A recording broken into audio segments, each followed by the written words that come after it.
Now, let's talk about choice. This choice that God gave man.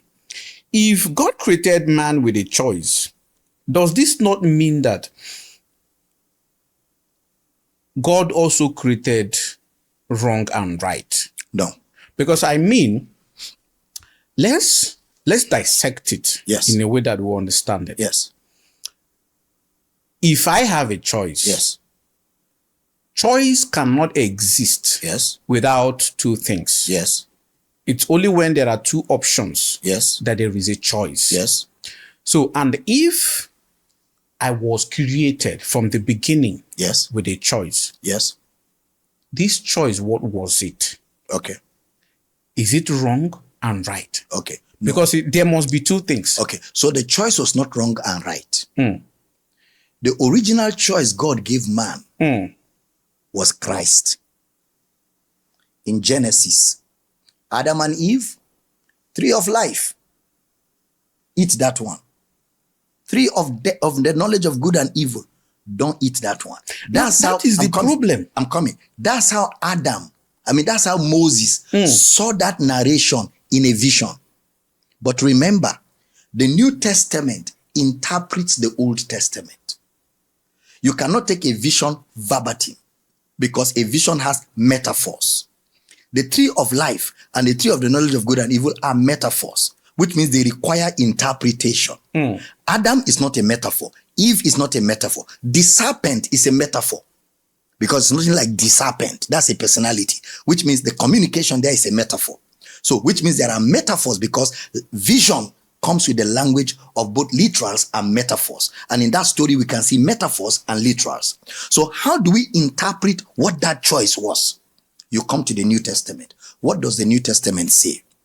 The New Testament says in Romans chapter 5 verse 12, wherefore, as by one man, sin entered into the world, and death by sin. Now that word entered is a Greek word esekomai.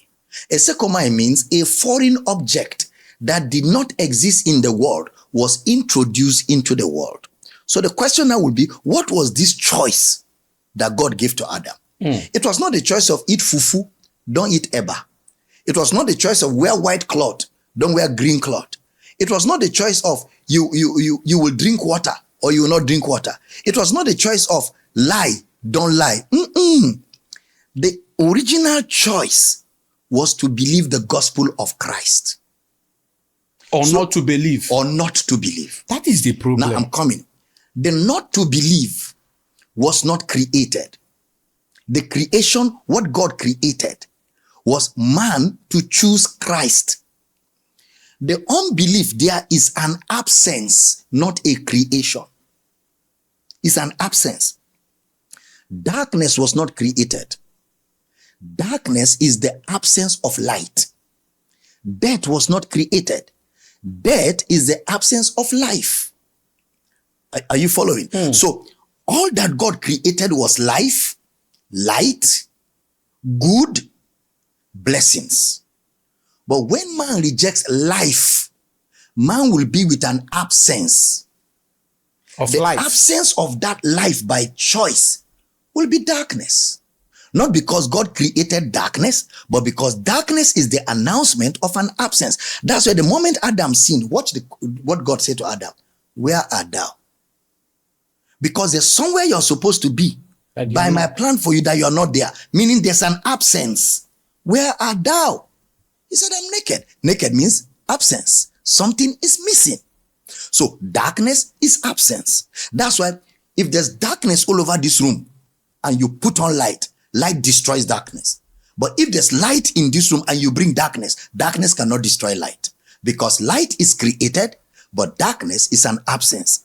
So the choice of man to reject God's life, God cannot force himself.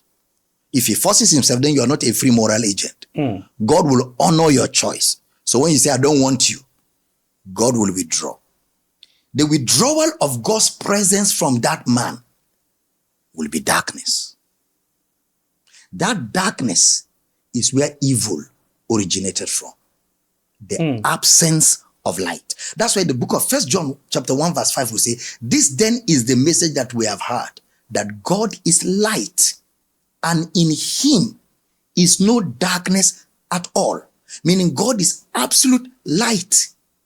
James will say in James 1:17, every good and perfect gift cometh from above, from the Father of lights, with whom there is no variableness, neither a shadow. There's not even a shadow in God, talk less of darkness. So darkness and shadows are an absence of the real.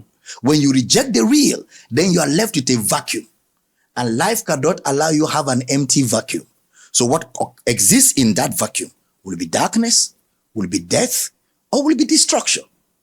Okay, now I want to ask, when God created Adam and Eve, did he instruct them to eat like the wild animals, fishes of the sea and all of that?